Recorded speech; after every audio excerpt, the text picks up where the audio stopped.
Please review this video for instructions regarding your pet's care in the postoperative period. When you arrive at the hospital to pick your pet up from surgery, a technician can address any questions that you may have regarding these instructions. Your discharge technician will also discuss any medications that your pet needs to take and when and how to administer them. Your pet will be sent home with several medications following their surgery. Please complete all medication courses as directed on your pet's discharge instructions. Do not stop any medications without consulting a member of Dr. Snickard's team. If you are concerned your pet may be experiencing side effects of a particular medication, please call to discuss with a member of Dr. Snickard's team. Orthopedic surgeries create pain and inflammation. The pain medications that have been prescribed are important to help manage not only your pet's discomfort, but to reduce inflammation at the surgery site. Pain charts can be useful in determining if your pet is painful, but pets can also be good at hiding their pain.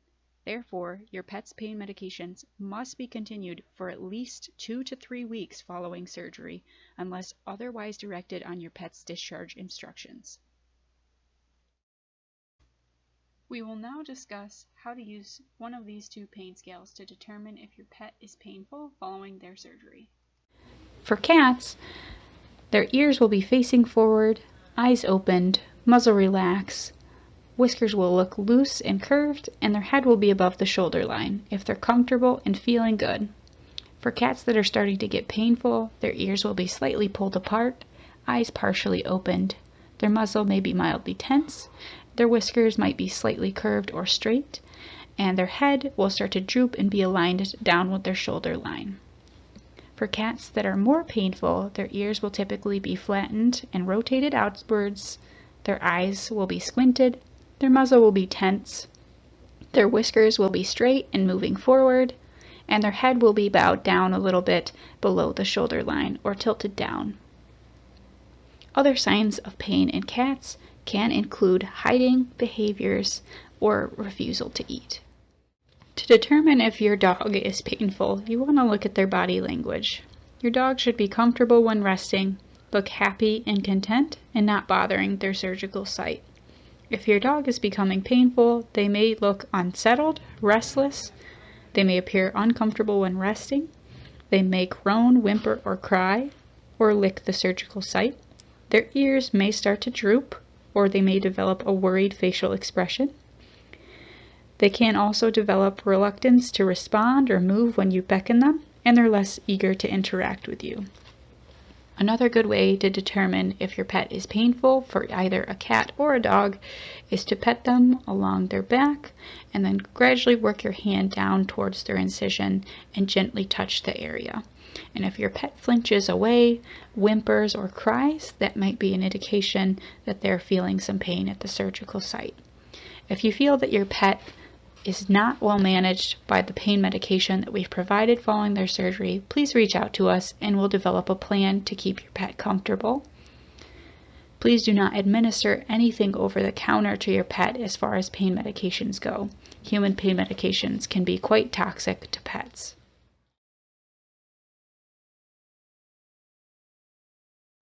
Please feed your pet half of their normal dinner after 6 p.m. tonight.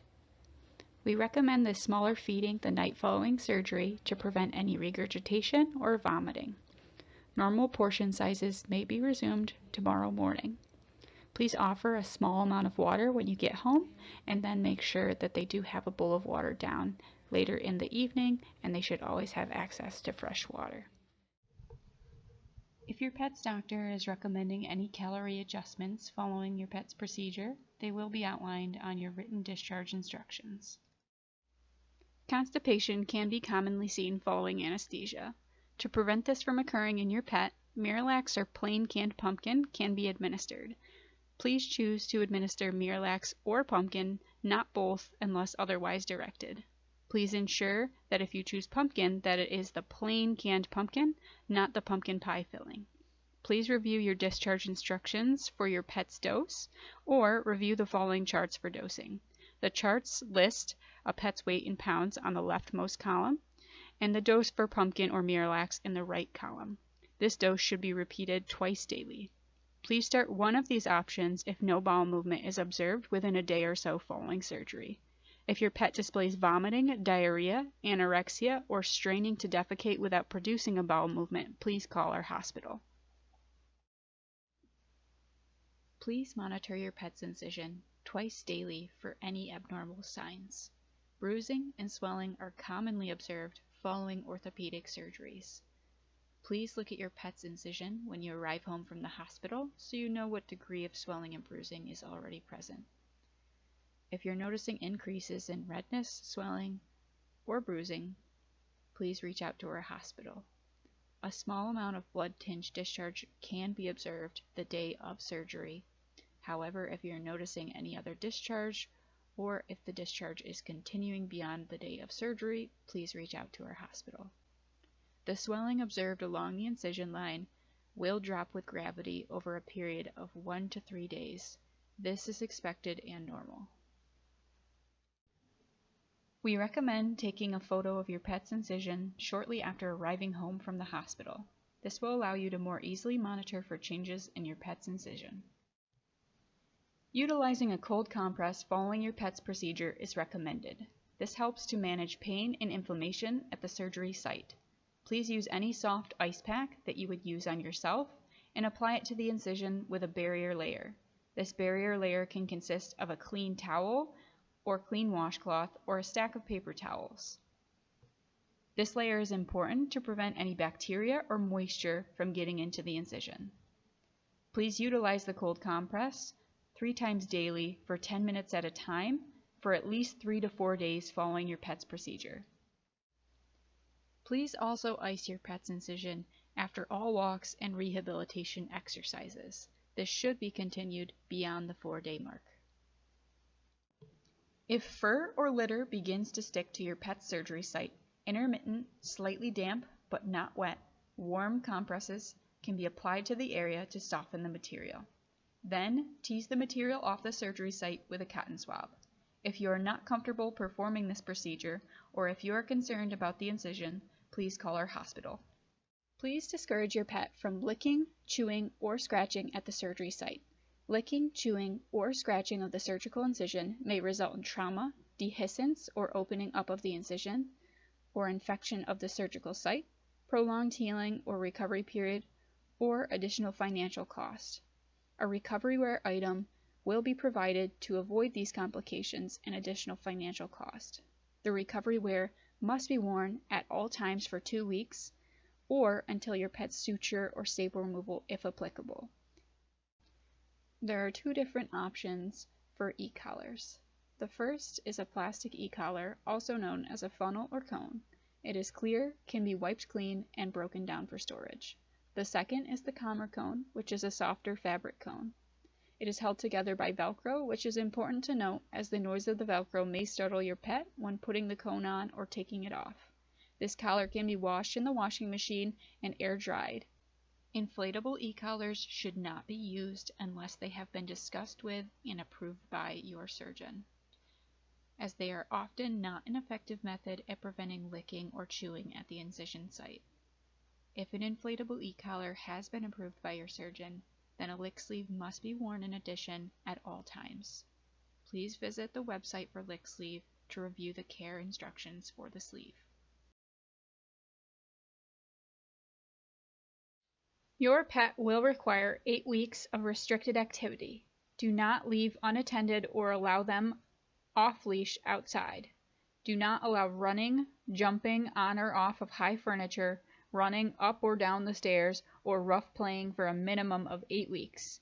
Do not permit jumping of any kind for at least 2 weeks. Dr. Snakard will determine when your pet is allowed to jump onto low structures depending upon how your pet is progressing at their recheck examinations. Please utilize baby gates or shut doors to rooms where there is furniture or stairs that your pet may want to access. Limit activity to one room or one level of the house, with controlled leash walks for elimination. Please confine your pet to a crate or a cage if your pet cannot be kept quiet on one level or in one room. Slow controlled stair use is allowed if your pet is large enough that they can climb the stairs without jumping. Sling support is recommended during stair use. If your pet is a small size and jumps to climb up or down the stairs, then please carry them. Do not allow unsupervised interaction between pets, as it may result in roughhousing or other pets licking the surgical site. Failure to follow exercise restriction instructions can result in complications and additional financial cost, and can prolong the recovery time. If your pet is typically very active and you think you may have trouble adhering to these instructions, please let your doctor and surgical team know so we can develop a plan to ensure that you are successful. Cats have some additional considerations for activity restriction following this orthopedic surgery. Just as previously discussed, your cat should be confined to one room or a cage where they can be prevented from climbing or jumping, running up or down the stairs, or rough playing for a minimum of 8 weeks. Do not allow jumping or climbing of any kind for at least 2 weeks following surgery. Dr. Snakerd will determine when your cat is allowed to jump onto low structures depending upon how your cat is progressing at their recheck examinations. Do not allow unsupervised interaction or roughhousing between pets. Do not permit your cat outside for any reason. Please do not allow resting in the litter box. Consider temporarily changing the litter to a crystal litter, yesterday's news, or shredded paper to prevent litter from sticking to your cat's incision. A large, low-sided litter box will be easier for your cat to access following orthopedic surgery. An old baking tray or cake pan can work well for this purpose. Please clean the litter daily and closely observe your pet's waste for any abnormalities. Failure to follow exercise restriction instructions can result in complications and additional financial cost, and can prolong the recovery time. If your pet is typically very active and you think you may have trouble adhering to these instructions, please let your doctor and surgical team know so we can develop a plan to ensure that you are successful. 2 to 3 days after surgery, please begin to encourage movement. This includes walking and standing on the back legs. Please also begin your physical therapy exercises 3 times daily. These exercises are important to preserve the flexibility of the affected muscles and joint, to encourage normal range of motion, to decrease the formation of scar tissue, and to help the limb to return to normal function. Please review the following YouTube video to review the exercises that Dr. Snakerd would like you to perform on your pet. As the weeks progress, we will be adding in additional exercises. Performing a massage of the affected area or applying a warm compress can help your pet to relax prior to starting the rehabilitation exercises. The warm compress can consist of a rice bag or a warm washcloth zipped into a Ziploc bag. Whichever method you choose, you should apply it to your own forearm to make sure that it is not too hot, and a barrier layer should be applied to your pet, such as a clean towel or clean paper towel, so that the warm compress is not directly on their skin. The warm compress can be left in place for 5 minutes. Consider starting the rehabilitation exercises 30 minutes after administering a dose of the pain medication gabapentin for the first 5 to 7 days following surgery. Gabapentin will help make your pet more comfortable and relaxed and tolerate the rehabilitation exercises better. 4 to 6 weeks after surgery, please encourage more movement and standing on the back legs by raising the front legs on a wall, stair, or platform and holding that position for 20 to 30 seconds. Please continue the at-home rehabilitation exercises for 8 weeks. If you can make the rehabilitation more of a game by utilizing treats or toys, it will be easier to get your pet to participate. A structured rehabilitation program with a rehabilitation specialist is strongly recommended for the best possible long-term outcome for your pet. Your pet may develop soreness following the completion of the rehabilitation exercises, so it's important to follow up the exercises with a cold compress. Please ensure that you have a barrier layer between your pet's skin and the ice pack. The ice pack can be left in place for 5 to 10 minutes following the exercises. Please contact our hospital if your pet is not tolerating the rehabilitation exercises. These exercises are essential to improve mobility in the affected leg.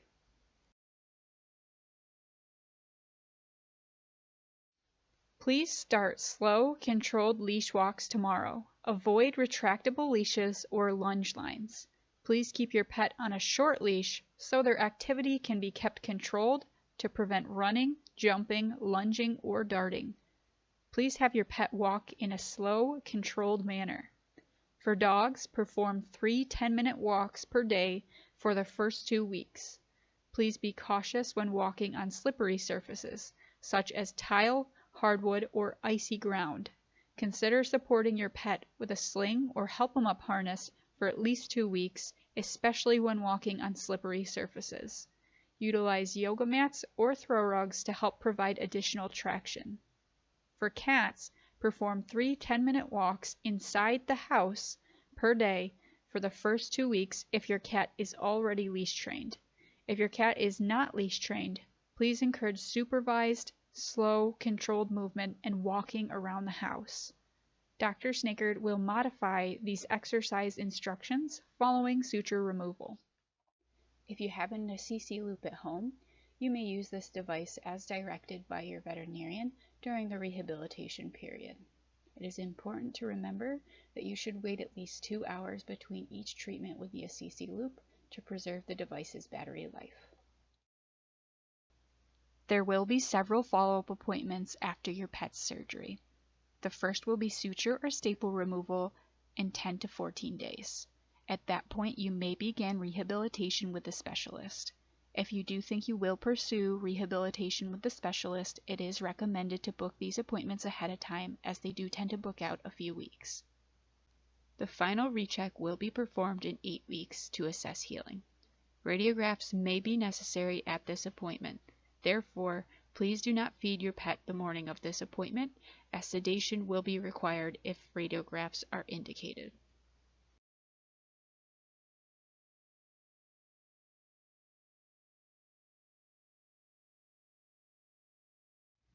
Following your pet's surgery, there are some symptoms that we would like you to monitor for that we do not like to see in our recovering patients.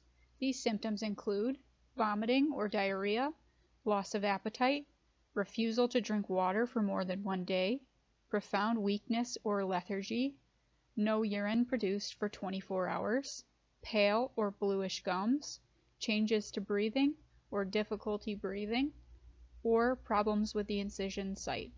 Please reach out to us if you notice any issues, or call a veterinary emergency center, such as Cornell or Veterinary Medical Center. Cornell's number is 607-253-3060. Veterinary Medical Center's phone number is 315-446-7933.